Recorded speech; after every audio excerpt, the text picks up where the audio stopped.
ಇನ್ನು ಡೆವಿಲ್ ಸಿನಿಮಾದ ಶೂಟಿಂಗ್ ಇನ್ನೂ ಕೂಡ ಬಾಕಿ ಇತ್ತು. ಭಾಳ ದೊಡ್ಡ ಸಿನಿಮಾ, ಕೆಲ ಸೀನ್ಗಳ ಚಿತ್ರೀಕರಣ ಪೆಂಡಿಂಗ್ ಇದೆ. ಆದರೆ ಇದೆಲ್ಲ ಕಂಪ್ಲೀಟ್ ಆಗಬೇಕು ಅಂತಂದರೆ ದರ್ಶನ್ ಹೊರಬರಬೇಕು. ಆದರೆ ದರ್ಶನ್ ಜೈಲು ಪಾಲಾಗಿದ್ದಾರೆ. ಪೆರೋಲ್ ಮೇಲೆ ಬರುವಂಥ ಸಾಧ್ಯತೆ ಇರ್ಬೋದು, ಬೇಲ್ ಮೇಲೆ ದರ್ಶನ್ ರಿಲೀಸ್ ಆಗುವ ಸಾಧ್ಯತೆ ಇರ್ಬೋದು. ಅಭಿಮಾನಿಗಳು ಡೆವಿಲ್ ಸಿನಿಮಾದ ನಿರ್ಮಾಪಕರು ನಿರ್ದೇಶಕರು ಕಾಯ್ತಾ ಇದ್ದಾರೆ. ಆದರೆ ಶಾಕಿಂಗ್ ವಿಷಯ ಏನಪ್ಪ ಅಂತಂದರೆ, ದರ್ಶನ್ ಬೇಲ್ ಮೇಲೆ ಪೆರೋಲ್ ಮೇಲೆ ರಿಲೀಸ್ ಆದರೂ ಕೂಡ ಡೆವಿಲ್ ಸಿನಿಮಾ ಶೂಟಿಂಗ್ನಲ್ಲಿ ಭಾಗವಹಿಸೋದು ಡೌಟ್ ಇದೆ. ಇವತ್ತು ಬೆಳಗಿಂದ ಹೇಳ್ತಾ ಇದ್ದೀವಿ. ಸಂಜಯ್ ದತ್ ಅವರ ಉದಾಹರಣೆಯನ್ನು ಕೆಲವರು ಕೊಡ್ತಾಯಿದ್ರು. AK-47 ರೈಫಲ್ ಇಟ್ಕೊಂಡ ಕಾರಣಕ್ಕಾಗಿ ಅವರು ಖಲ್ನಾಯಕ್ ಸಿನಿಮಾದ ನಂತರ ಕೆಲವು ಸಿನಿಮಾಗಳಿತ್ತು, ಮಾಡಲಿಕ್ಕೆ ಆಗಲಿಲ್ಲ. ಬಟ್ ಪೆರೋಲ್ ಮೇಲೆ ಬಿಡುಗಡೆ ಆಯಿತು, ಆದರೆ ಇಂಡಿಯಾದೊಳಗೆ ಬಿಡುಗಡೆ ಮಾಡಿದರು ಅಂತ. ಈಗ ಇವರ ವಿಚಾರ ಏನಾಗ್ಬೋದು ಬನ್ನಿ ಹೇಳ್ತೀನಿ. ಡೆವಿಲ್ಗೆ ಸಂಕಷ್ಟ ತಪ್ಪಿಲ್ಲ. ಮುಂದೊಂದು ದಿನ ದರ್ಶನ್ ಬಿಡುಗಡೆ ಆಗಬಹುದು, ಹಾಗೆ ಆಗ್ತಾರೆ. ಆದರೆ ಇಟ್ ವಿಲ್ ಟೇಕ್ ಟೈಮ್. 1 ವರ್ಷನ 2 ವರ್ಷನ 6 ತಿಂಗಳು 5 ವರ್ಷನೋ ಗೊತ್ತಿಲ್ಲ. ಯಾಕೆಂತಂದರೆ 2017ರಲ್ಲಿ ಗೌರಿ ಲಂಕೇಶ್ ಕೊಲೆ ಆಯ್ತಲ್ಲ, ಅದರ ಆರೋಪಿಗಳು ಇನ್ನೂ ಕೂಡ ತನಿಖೆ ಶುರುವಾಗಿಲ್ಲ, ವಿಚಾರಣೆ ಶುರುವಾಗಿಲ್ಲ. 2017ಕ್ಕೆ ಒಳಗೋದವ್ರು ಇನ್ನೂ ಹೊರಗೆ ಬಂದಿಲ್ಲ. ಅವರನ್ನು ಬಿಡಿಸೋರು ಕೂಡ ಕಡಿಮೆ ಇರ್ಬೋದು ಬಿಡಿ, ಅದು ಬೇರೆ ವಿಚಾರ. ಕೊಲೆ ಕೇಸ್ ಅಂದರೆ ಹಾಗೆ ರೀ, ಇಲ್ಲ ಅಂತಂದರೆ ಎಲ್ಲರೂ ಒಬ್ಬರನ್ನು ಚುಚ್ಕೊಂಡು ಹೋಗೋದಿಲ್ವಾ, ಎಲ್ಲ ಈಸಿ ಆಗತ್ತೆ ಅಂತೇಳಿ. ಹಂಗಿಲ್ಲ. ಕೋರ್ಟೇ ಬೇರೆ, ಕಾನೂನೇ ಬೇರೆ. ಇಲ್ಲಿ ನಾವು ಸಿನಿಮಾದಲ್ಲಿ ನೋಡ್ತೀವಲ್ಲ, ಹೀರೋ ಬಂದು ನಿಂತ್ಕೊಂಡ, ಜಡ್ಜ್ ಎದುರಿದ್ರು, ಏನೋ ವಕೀಲರು ಎದುರಿದ್ರು. ಹಂಗೆಲ್ಲ ಆಗಲ್ಲ. ಕಟ್ ನಿಂತ್ಕೋಬೇಕಷ್ಟೇ. ಸೂಪ ಅಂಥದ್ದು ಏನಿರೋದಿಲ್ಲ ಅಲ್ಲಿ. Long dialogue ಏನಿರೋದಿಲ್ಲ. ಹೌದೋ ಅಲ್ಲೋ ಅಷ್ಟೇ. ಇನ್ನು ಬಿಡುಗಡೆಯಾಗಿ ಸಿನಿಮಾ ಶೂಟಿಂಗ್ನಲ್ಲಿ ಭಾಗಿ ಕೂಡ ಆಗಬಹುದು ಇವರು ಜೈಲಿಂದ. ಆದರೆ ಡೆವಿಲ್ ಚಿತ್ರದ ಮೇಲೆ ಅಪಾರ ನಿರೀಕ್ಷೆ ಹೊಂದಿದ್ದಾರೆ ದರ್ಶನ್. ಭಾಳ ಅದ್ಭುತವಾದ ಲುಕ್ ಇದೆ ಅದರಲ್ಲಿ, ಭಾಳ ಅದ್ಭುತವಾದ ಲುಕ್. ಆ ಹೇರ್ ಸ್ಟೈಲು, ಆ ಲುಕ್ಕು, ಆ ಮೀಸೆ ಟ್ರಿಮ್ಮು, ಆ ರೆಡ್ ಬ್ಲೇಸರ್, ಆ ಡೆವಿಲ್ ಅಂತೇಳೋ ಸ್ಟೈಲು ಒಂಥರ ಹುಚ್ಚಿಡಿಸ್ಬಿಡುತ್ತೆ ಅಭಿಮಾನಿಗಳಿಗೆ. ಆದರೆ ನಟ ದರ್ಶನ್ ರಿಲೀಸ್ ಆದರೂ ಕೂಡ ಡೆವಿಲ್ ಚಿತ್ರಕ್ಕೆ ಸಂಕಷ್ಟ ಇದೆಯಂತೆ. ವಾಯ್? ಚಿತ್ರದ ಕೊನೆಯ ಶೂಟಿಂಗ್ ಇರೋದು ಬ್ಯಾಂಕಾಕ್ನಲ್ಲಿ, ವಿದೇಶದಲ್ಲಿ. ದರ್ಶನ್ ಹೊರ ಬಂದರೆ ಬ್ಯಾಂಕಾಕ್ ಹೋಗೋದಕ್ಕೆ ಸಾಧ್ಯವಾಗೋದಿಲ್ಲ. ಸರೆಂಡರ್ ಮಾಡಬೇಕು ನೀವು ಪಾಸ್ಪೋರ್ಟನ್ನು. ಕೊಲೆ ಕೇಸ್ನಲ್ಲಿ ಷರತ್ತುಬದ್ಧ ಜಾಮೀನು ಕೊಟ್ಟರೂ ಹೊರಗೆ ಹೋಗೋದಕ್ಕೆ ಬಿಡೋದಿಲ್ಲ ನಿಮ್ಮನ್ನು. ಬೇಲ್ ಸಿಕ್ಕ ಬಳಿಕ ದರ್ಶನ್ ಪಾಸ್ಪೋರ್ಟ್ ವಶಕ್ಕೆ ಪಡೀತಾರೆ, ಬಹುತೇಕ ಪಡೀತಾರೆ. ಪಾಸ್ಪೋರ್ಟ್ ಸರೆಂಡರ್ ಮಾಡಿಯೇ ಹೊರ ಬರಬೇಕು ನೀವು ತಪ್ಪಿಸ್ಕೋತೀರಿ ಅಂತೇಳಿ. ದರ್ಶನ್ ಬಿಡುಗಡೆ ಆದರೂ ಕೂಡ ಬ್ಯಾಂಕಾಕ್ಗೆ ದೇಶ ಬಿಟ್ಟು ಹೋಗೋದಕ್ಕೆ ಆಗೋದಿಲ್ಲ. ಹೀಗಾಗಿ ಬ್ಯಾಂಕಾಕ್ನಲ್ಲಿ ಡೆವಿಲ್ ಶೂಟಿಂಗ್ ನಡೆಸೋದಕ್ಕೆ ಆಗೋದಿಲ್ಲ.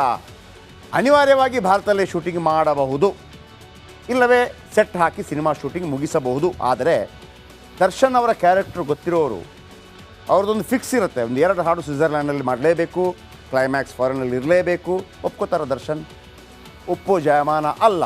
ನೋಡೋಣ ಏನಾಗುತ್ತೆ. ದರ್ಶನ್ಗೆ DKಶಿ ಬಲ. ಈ ಹಿಂದೆ DKಶಿ ಅವರು ದರ್ಶನ್ ಅವರನ್ನು ಕೇಳ್ಕೊಂಡಿದ್ರು, ಚುನಾವಣೆಗೆ ಬನ್ನಿ, ಕಾಂಗ್ರೆಸ್ಗೆ ಬನ್ನಿ ಅಂತೆಲ್ಲ ಕೇಳಿದರು. ಅಂದರೆ ದರ್ಶನ್ ಎಲ್ಲ ಕಡೆ ಕೂಡ ಹೋಗ್ತಾಯಿದ್ರು. ಈ ಹಿಂದೆ ದೇವೇಗೌಡರ ಕಾಲದಲ್ಲಿ ಚಿಕ್ಕಬಳ್ಳಾಪುರದಲ್ಲಿ ಅವರನ್ನು ನಿಲ್ಲಿಸುವಂಥ ಪ್ರಯತ್ನಗಳಾಗಿತ್ತಂತೆ, ಬಟ್ ಅದು ಆಗಿಲ್ಲ ಅಂತೇಳಿ. ಆಗ ಅವರು ಇಷ್ಟು ದೊಡ್ಡ ಸ್ಟಾರ್ ಆಗಿರಲಿಲ್ಲ. ಚನ್ನಪಟ್ಟಣದಲ್ಲಿ ಒಂದು ವಿಶೇಷ ಅಭ್ಯರ್ಥಿಯನ್ನು ಕಣಕ್ಕಿಳಿಸ್ತೀವಿ ಅಂತೇಳಿ DK ಸುರೇಶ್ ಅವರು ಹೇಳ್ತಾನೆ ಇದ್ದರು. ಅದು ದರ್ಶನ್ ಅಂತ ಒಂದು ಸುದ್ದಿ ಬಂದಿತ್ತು. ಆ ನಂತರ ಅದು ಬದಲಾಗಿದೆ. ಹಾಗಾಗಿ ಒಂದು ರೀತಿಯಲ್ಲಿ ರಿಲೇಷನ್ಶಿಪ್ ಇದೆ, ಇರಬಾರ್ದು ಅಂತ ಏನಿಲ್ಲ. ಪುನೀತ್ ರಾಜ್ಕುಮಾರ್ ಅವರನ್ನು ಕೂಡ ಕೇಳ್ಕೊಂಡಿದ್ರು ರಾಜಕೀಯಕ್ಕೆ ಬನ್ನಿ ಅಂತೇಳಿ. ನಾನು ಬರಲ್ಲಪ್ಪ ಅಂತ ಹೇಳಿದರು ಅಂತೇಳಿ DK ಶಿವಕುಮಾರ್ ಕೂಡ ಹೇಳಿದರು. ಆದರೆ ಅವರ ಕೊಲೆ ಆರೋಪಿ ಆಗಿದ್ದ ಸಂದರ್ಭದಲ್ಲಿ, ಎಷ್ಟೇ ಪ್ರೀತಿ ಪ್ರೇಮ ಪ್ರಣಯ ಏನೇ ಇರಲಿ, ಕೊಲೆ ಆರೋಪಿ ಆಗಿರುವಂಥ ಸಂದರ್ಭದಲ್ಲಿ ಜವಾಬ್ದಾರಿಯುತ ಸ್ಥಾನದಲ್ಲಿರುವಂಥ DK ಶಿವಕುಮಾರ್ ಅಂತವರು ಆ ವೇದಿಕೆಯಲ್ಲಿ ಆ ರೀತಿ ಹೇಳಿಕೆ ಕೊಡೋದಿದೆಯಲ್ಲ, ಅದು ಎಂಥ ತಪ್ಪು ಸಂದೇಶವನ್ನು ಕೊಡುತ್ತೆ, ಎಂಥ ತಪ್ಪು ಗೊತ್ತಿಲ್ಲ. ಅದರ ಬಗ್ಗೆ ಕೆಲವರಿಗೆ ಕೋರ್ಟ್ಗೆ ಹೋದರೂ ಹೋಗ್ಬೋದು, ಕೆಲವು ಪ್ರಜ್ಞಾವಂತರ ಕೋರ್ಟ್ಗೆ ಹೋದರೂ ಹೋಗ್ಬೋದು. ಅಲ್ಲಿ ಕಾಂಗ್ರೆಸ್ BJP JDS ಅಂತಲ್ಲ, ಅದು ನಮ್ಮ ನಾಡಿನ ಅಭಿಮಾನ, ಸಮಾಜದ ಬಗ್ಗಿರುವಂಥ ಅಭಿಮಾನ ಪ್ರಶ್ನೆ ಆಗುತ್ತೆ. 5,000 ಕೈದಿಗಳಿದ್ದಾರೆ ರೀ ಪರಪ್ಪನ ಅಗ್ರಹಾರದಲ್ಲಿ. ಅನೇಕರು ಕೊಲೆ ಆರೋಪಿಗಳಿದ್ದಾರೆ. ಎಲ್ಲರ ಬಗ್ಗೆ ಹೋಗ್ಬಿಡ್ತೀರಾ ನೀವು? ಆಗಿದ್ರೆ ಸಹಾಯ ಮಾಡ್ತೀನಿ ಅಂತ. ಸಹಾಯ ಯಾರಿಗೆ ಮಾಡಬೇಕಾಗಿತ್ತು? ಅಲ್ಲಿ ಶಿರೂರಲ್ಲಿ ಸತ್ತೋಗ್ಬಿಟ್ರಲ್ಲ, ಮನೆ ಕಳ್ಕೊಂಡಿದ್ದಾರೆ. ನೀವು ಹೋಗಿ ಕೊಡಬೇಕಿತ್ತು ದುಡ್ಡು, ಮನೆ ಕಟ್ಕೊಳ್ರಪ್ಪ ಅಂತೇಳಿ. ಏನು ಮಾಡಬೇಕು ಅವರಿಗೆ? ನಿಮ್ಮಿಂದ ಮಾಡೋಕ್ಕಾಗಲ್ಲ, ನಾವು ಮಾಡ್ತೀವಿ ಬಿಡಿ. ಯಾರು ಹಾಕಿದ್ರಿ ಈಗ ಮೆಸೇಜ್? ಕೇರಳದವರು ಬಂದು ಇಲ್ಲೇ ಬೀಡ್ಬಿಟ್ಟಿದ್ದಾರೆ. ನಾಚಿಕೆ ಆಗಬೇಕಲ್ಲ ನಮಗೆಲ್ಲ, ಪಕ್ಷಾತೀತವಾಗಿ. 5ನೇ ದಿವಸಕ್ಕೆ ಯಾರು ಹೋಗಿದ್ದು? ಕುಮಾರಸ್ವಾಮಿ ಅವರು ಹೋಗಿದ್ದು. ಅದಕ್ಕೂ ಲೇವಡಿ. ಹಾಗಿದ್ರೆ ಬನ್ನಿ, DKಶಿ ಮೇಲೆ ನಿರೀಕ್ಷೆ ಭಾರ ಇಟ್ಟುಕೊಂಡ್ರ ದರ್ಶನ್. ಕೆಲ ದಿನಗಳ ಹಿಂದೆ ದರ್ಶನ್ ಕಾಂಗ್ರೆಸ್ ಸೇರೋ ಸುದ್ದಿ ಹಬ್ಬಿತ್ತು. ಚನ್ನಪಟ್ಟಣದಿಂದ ದರ್ಶನ್ ಸ್ಪರ್ಧಿಸ್ತಾರೆ ಅಂತ ಹೇಳಲಾಗ್ತಾ ಇತ್ತು, ಮಂತ್ರಿ ಕೂಡ ಆಗ್ತಾರೆ ಅಂತ.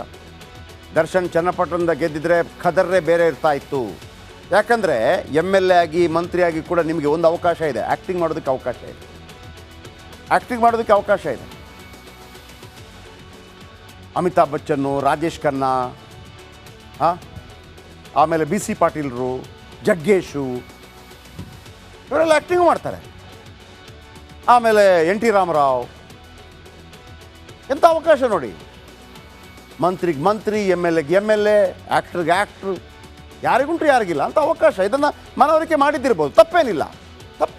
ಆದರೆ ಕೊಲೆ ಕೇಸ್, ಆದರೆ ರೇಣುಕಾಸ್ವಾಮಿ ಕೇಸ್ನಲ್ಲಿ ಸಿಲುಕಾಕೊಂಡ್ಬಿಡ್ತಾರೆ ದರ್ಶನ್.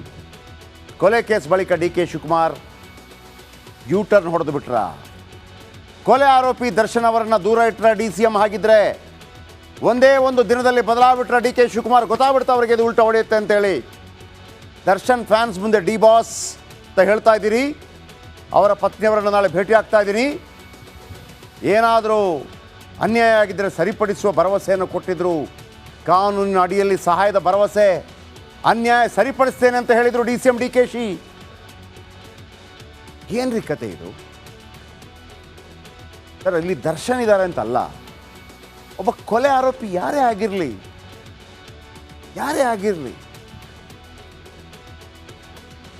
ನೀವು ಅವ್ರನ್ನ ರಕ್ಷಣೆ ಮಾಡೋದಕ್ಕೆ ನೀವು ಸಹಾಯ ಮಾಡ್ತೀನಿ ಅಂತಂದರೆ ಏನು ಅರ್ಥ? DCM ಹಾಗಿದ್ರೆ ನಿಮ್ಮ ಪ್ರಭಾವ ಯಾರ ಮೇಲೆ ನೀವು ಹಾಕ್ತೀರಿ ಅಂತ ಆಯಿತು. ಚಾರ್ಜ್ ಶೀಟ್ ಸಲ್ಲಿಕೆ ಇನ್ನೂ ಆಗಿಲ್ಲ. ಚಾರ್ಜ್ ಶೀಟ್ ಸಲ್ಲಿಕೆಯಲ್ಲಿ ಚಾರ್ಜ್ ಶೀಟ್ ಮೇಲೆ ಅದನ್ನು ಭಾಳ ವೀಕ್ ಮಾಡೋದಕ್ಕೆ ಸಾಧ್ಯ ಇದೆ. ನೀವು ಅದನ್ನು ಮಾಡ್ತೀರಾ? ಹಾಗಿದ್ರೆ ಸಿದ್ದರಾಮಯ್ಯನವರು ಖಡಾಖಂಡಿತವಾಗಿ ಯಾರೇ ಕೊಲೆ ಆರೋಪಿಗಳಾಗಿರಲಿ ಅವರ ವಿರುದ್ಧ ನಿರ್ದಾಕ್ಷಿಣ್ಯ ಕ್ರಮ ಕೈಗೊಳ್ತೀನಿ ಅಂತ ಹೇಳ್ತಾ ಇದ್ರೆ, ನೀವು ಇಲ್ಲ ಬಚಾವ್ ಮಾಡ್ತೀನಿ ಅಂತ ಹೇಳ್ತೀರಾ. ಯಾರನ್ನು ಬಚಾವ್ ಮಾಡ್ತಾ ಇದ್ದೀರಿ? ಇಲ್ಲಿ ದರ್ಶನ್ ಲೆಕ್ಕಕ್ಕೆ ತರಬೇಡಿ ನೀವು. ದರ್ಶನ್ ಆಗಲಿ ಮತ್ತೊಬ್ಬರಾಗಲಿ ಕೊಲೆ ಆರೋಪಿಗಳ ಬಗ್ಗೆ ಸಹಾಯ ಮಾಡ್ತೀನಿ ಅಂತ ಹೆಂಗೆ ಹೇಳಿದ್ರಿ ನೀವು? ಇದನ್ನು ಯಾರಾದರೂ ಪ್ರಶ್ನೆ ಮಾಡಬೇಕು. ವಕೀಲಿಕೆ ಗೊತ್ತಿದ್ದವರು.